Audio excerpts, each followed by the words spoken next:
Një person është gjetur i pajet pranë rrugës që lidh fshatrat Radostin dhe Vadis të Fierit. Sipas informacioneve paraprake, viktima dyshohet se është gjetur i mbytur, ndërsa menjëherë në vend ngjarje kanë mbërritur forcat e policisë.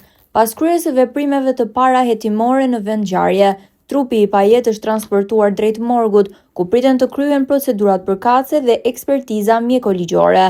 Burimet policore bëjnë me dije se viktima është rreth 68 vjeç dhe dyshohet se vdekja ka qenë natyrale, pasi nga kçyerja e trupit nuk janë vërejtur shenja dhune.